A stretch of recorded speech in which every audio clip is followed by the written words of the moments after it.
শুনটা বুড়ো হয়ে গেছে, এবারটা বুড়ো হয়ে গেছে।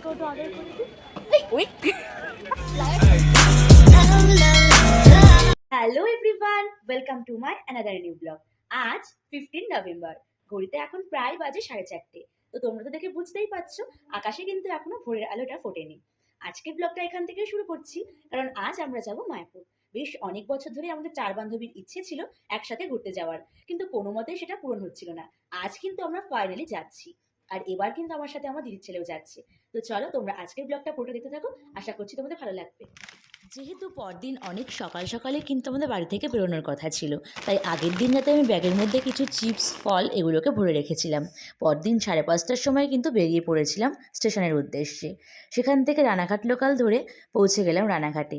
আর এই সকালবেলা ঠান্ডা ঠান্ডা ওয়েদারে এরকম মাটির ভাঁড়ে দুধ চা, সকালটা কিন্তু পুরো জমে গিয়েছিল। এদিকে কৃষ্ণনগর লোকালে উঠতেই আমরা যে কামরায় উঠেছিলাম সেখানে এক কীর্তনিয়া দলে উঠেছিল। এত সুন্দর লাগছিল সকালটা। ওদের কীর্তন শুনতে শুনতেই পৌঁছে গেলাম কৃষ্ণনগর। কৃষ্ণনগরে নামতেই তো চলে গেলাম ওখানকার ফেমাস ডালপুরি খেতে। ডালপুরি খেয়ে কিন্তু আমাদের খিদে মেটেনি, আমরা কিন্তু আবার বসে গিয়েছিলাম জ্যাম দিয়ে ব্রেড খেতে। সেটা খাওয়া দাওয়া শেষে স্টেশন থেকে বেরিয়েই অটোয় উঠে গিয়েছিলাম, আর অটোয় সবার মুখ দেখে তো বুঝতেই পারছো কার কেমন অবস্থা হয়েছিল। তারপর চলে এসেছিলাম স্বরূপগঞ্জের উলাঘাট।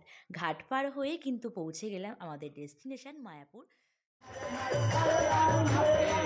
যতবারই এই মায়াপুরে আসি না কেন, এতটা মন যে ভালো লাগে তা বলবার মতন না।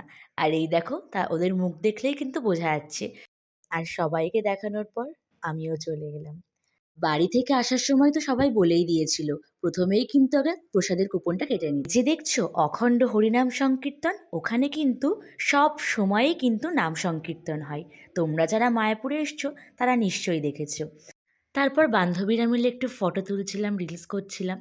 আর সকালে যে আমরা প্রসাদের কুপনটা কেটে নিয়েছিলাম, তাই প্রসাদটাও খেয়ে নিয়েছিলাম। আর এই প্রসাদের তো কোনো তুলনাই হবে না। খাওয়া দাওয়া শেষ করে চললাম আমরা গোশালার দিকে। আর গোশালার দিকে যেতেই এই রাস্তাটা তো আমার খুবই ভালো লাগে। আর এদের মধ্যে একজন তো আবার চোখে চোখে কথা বলছে। তোমাকে ভয় লাগছে দেখে আমার, তোমার শিংটা এত বড়, আমার তোমাকে দেখে ভয় লাগছে। সুনটাইকে নিয়ে আসা আমার সার্থক হয়েছে, ও তো আজকে ভীষণই মজা পাচ্ছিল। তারপর এই দুই ভাই বোনকে দেখো। ওকে বেশি আদর করা হয়েছে। ও হিংসা হয়েছে সেই জন্য।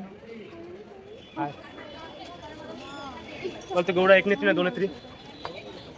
বুড়ো হয়ে গেছে, এবারটা বুড়ো হয়ে গেছে। শেষবার যখন গোশালায় এসেছিলাম তখন আমি অনেকটাই ছোট ছিলাম। ওখানে তাই কেন? কিন্তু এদিকে এত আয়। গরুর কথা আমার কিছুই আয় মনে নেই। এদিকে আয়, ও বলছে জিপ পরিষ্কার করছে। জিপ আমি পরিষ্কার করে দিচ্ছি, আয় চল আয়।